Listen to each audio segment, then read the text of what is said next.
Hello, my name is Amelia Abad. I am the founder of America's Best Toastmasters Club. Welcome to our YouTube channel.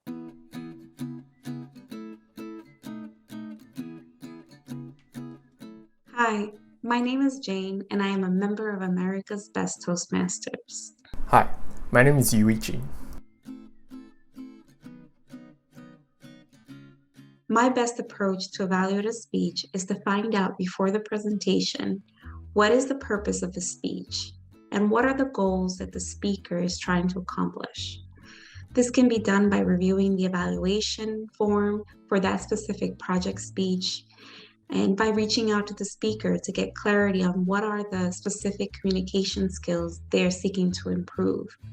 Is it using their body language or strengthening their vocal variety? This way, while I observe their speech, I can highlight the goals that they accomplish and the areas that need to be worked on. This creates an evaluation that is more useful for the speaker. I think clear feedback will be a key to the successful evaluation. The evaluation time is only 2 to 3 minutes, right? It's really not a lot of time. So having a consistent structure to your evaluation will always help manage within the time frame. My evaluation structure pretty much goes like this every time. I start with a quick intro, then a little summary of the speech, and then in the body of the evaluation, I use the sandwich method. For people who are not so familiar with the sandwich method, it is the model for Toastmasters evaluation that you state positives of the speech first, and then point out some suggestions for enhancements and give another round of positive feedback to sandwich with those positives. This way, it gives the presenter encouragement to get ready for the suggestion to improve, and then motivate us again with a positive for their next speeches. The main things to focus on when evaluating a speech would be on the positives of the speech. What did the speaker accomplish? Then making suggestions on which areas could be improved, and then summarizing both the accomplishments and the suggestions. This method is known as the Toastmasters sandwich method, and it really helps to focus the evaluation. But the most important thing is to focus on, first of all, is whether the speaker is following the project objectives. Each project has its purpose to focus, and pathways are made for the Toastmaster members to practice and learn those skills, right? So I focus on whether the speaker's content and message is on point for project speech objectives. That's the first thing I'll watch out for. Then you can focus more on the structure, tone of voice, vocal varieties, etc. afterwards. Also, don't forget to pay attention to the speakers themselves, the appearance, such as observing if the body languages, eye contact, and user spaces are well, if these are well executed. Those are the very important things, as these would make speeches much more effective and draw more attention. Then after focusing and reviewing how well the speaker did, listening out what were the speaker's strengths and enhancements, as I mentioned earlier, right? I try to focus more on enhancements. So try to find at least one. I would suggest 2 points on enhancements. Even with the seemingly perfect speeches from the experienced speakers, there should be more room to improve or challenge different approaches. If it's hard to find improvement, I try to find something new or something the speaker doesn't have but others have, so that they will challenge something outside of their comfort zone and can go to the next level. And then when you are pointing out the strength and enhancements, don't just say that the speaker did a great job, or I think he or she can improve vocal variety. Go a little deeper. Which part was, how great, and why? Especially when suggesting the improvement of the speech. You should point out exactly where you observed and how he was performing, and try to give an example. So the bad example is like this. I thought John's vocal variety was not there today. He can improve that for the next speech. But instead, I noticed when John talked how angry and became very emotional from the argument, the tone of his voice was flat and rather sounded a little more cheerful or happy. I found that was something that needed to be improved. Do you see the difference? Providing appropriate feedback to the speaker entails using I statements, such as I noticed or I observed. So it's not advice, which is subjective and not useful because it can make the speaker feel judged as opposed to properly evaluated and coached. By using I statements, it focuses on the observed behavior of the speaker during the speech, which makes it much more about their skills and how they perform those skills in that moment. The best practices in evaluating a speech are: do your research ahead of time, review the evaluation form, reach out to the speaker to get clarity on those goals, take notes while you observe the speech so you can provide examples in your evaluation, and using I statements. By starting off with I statements, it helps to decrease that anxiety for both the speaker and the evaluator. Lastly, since the evaluation is 2 to 3 minutes, be very clear and concise and organized in your delivery so that the speaker receives the most useful feedback that they can apply for their future speeches. The focus really needs to stay on the speaker. Those are my best practices on providing evaluations. I hope that it's helpful as you carry out your own evaluations. Hey guys, this is Emilio Mazzucatelli from America's Best Toastmasters Club. Today I'm going to give you a few personal tips in terms of how to approach an evaluation in Toastmasters to leave the speaker in better personal terms than when he came, right? That's the purpose here, that the speaker understands about himself, so the next time he comes to the stage, he delivers something enhanced based on what we suggested. So these suggestions are not something official, but it's something that I recommend and just based on personal experience. Evaluations are something very critical because they have to be measured. We have to observe and enhance that speaker's self-perception, okay? So there are many things that we can say, but we're going to be specific on what you should picture as an evaluator when approaching an evaluation, okay? So I'm going to share a screen right now.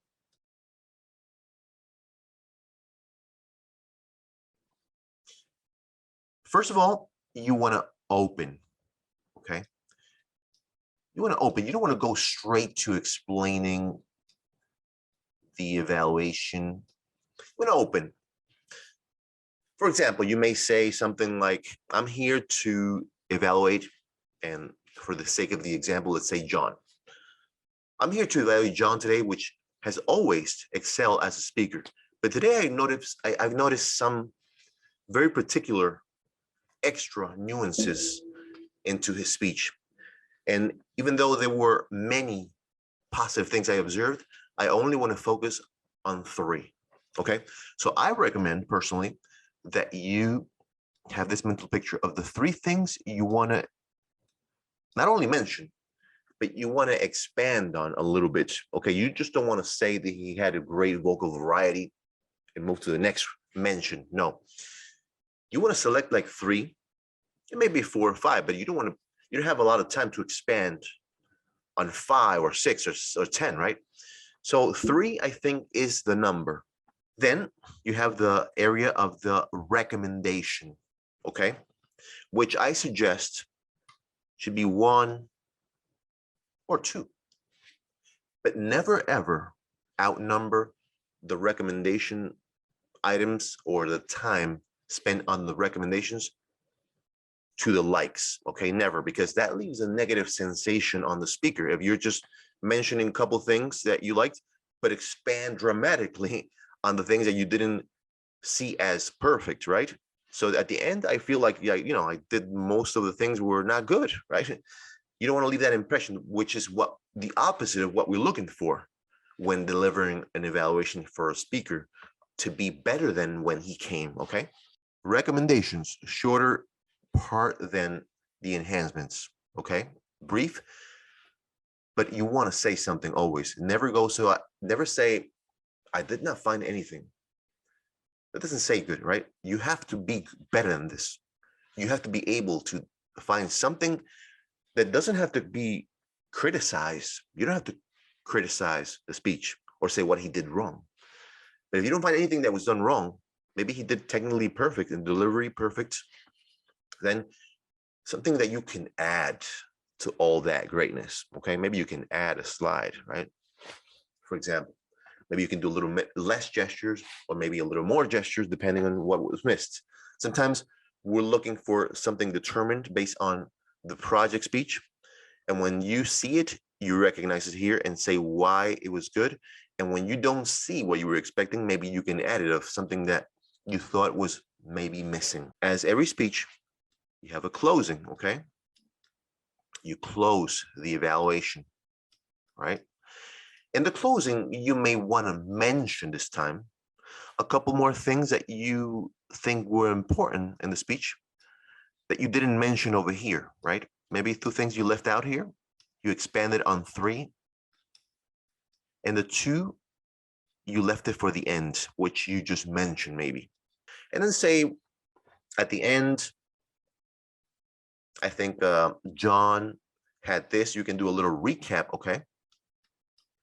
You can do a little recap about these 3 things you liked and add a couple more and end up the evaluation. Let's look at an example of how this would look if you deliver. I'm going to do a very mini evaluation based on this screen right here, okay? So let's start with the opening. Always acknowledge who introduced you at the beginning and at the end. In this case, who introduces the evaluator, the general evaluator, okay? So thank you, Mr. General or Mrs. General Evaluator or Madam General Evaluator. Today, I'm here to speak about John's speech.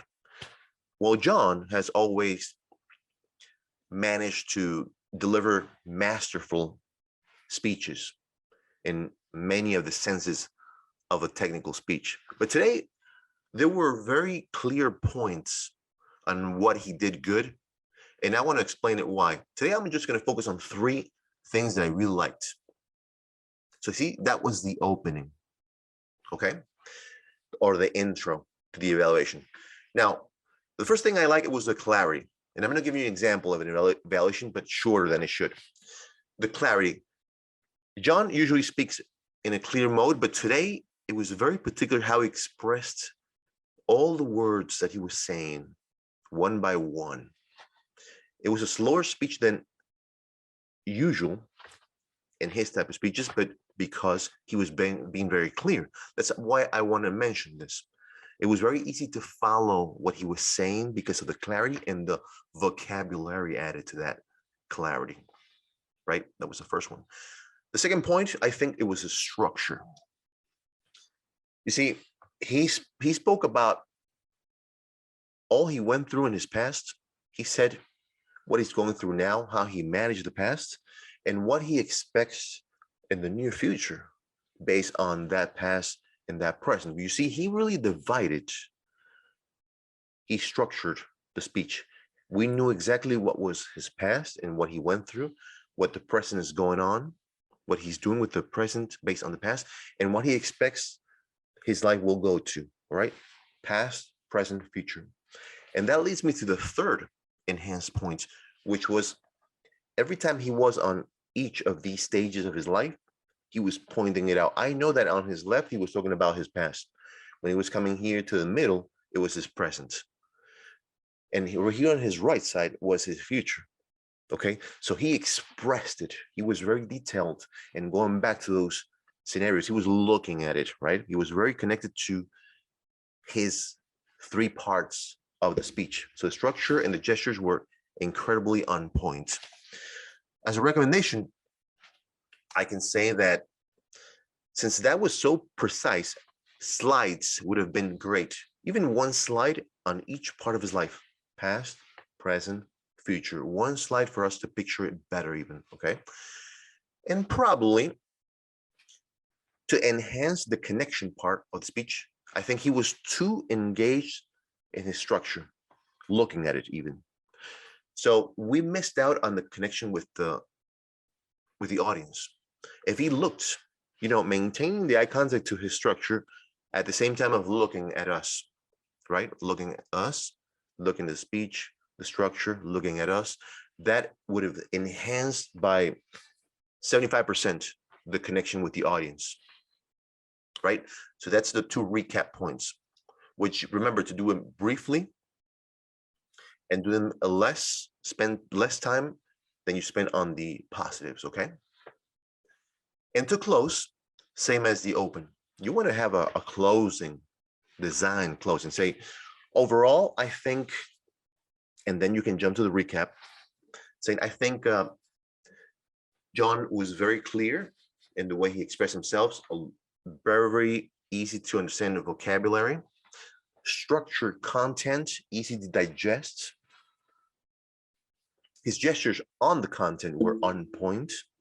And I think the overall experience that he gave us was really memorable, because those are the type of experiences like the one he went through that would apply to anybody's life. You just have to be wise enough to understand, how do you apply his story to our life? So the message overall was of high caliber and will live in our memories for a very long time. Thank you very much again for the speech, John. And now you acknowledge back the person that introduced you. Back to Madam or Mr. General Evaluator. And that's how you end. I really want to thank you for being here with us with America's Best in our own YouTube channel. And for any questions or comments on this or additions, feel free to add it on the bottom of the speech, right? Until the next one. And I want to thank you for watching our America's Best YouTube channel. But here's the thing, as I mentioned, Toastmasters and public speaking training is not a spectator sport. It's not enough to watch our YouTube channel. The only way you're going to grow is by active participation at our America's Best Toastmasters Club meetings. And here's the good news. We meet every week. Unlike most other clubs, we meet weekly. And we meet that at a time that's convenient for you, Saturday mornings. So if you work late, you work long hours, every single week, 10 a.m. Eastern time. And thanks to the miracle of Zoom, we're open to individual members from around the world. Join us, and I hope to see you at a future weekly Saturday morning meeting of America's Best Toastmasters Club.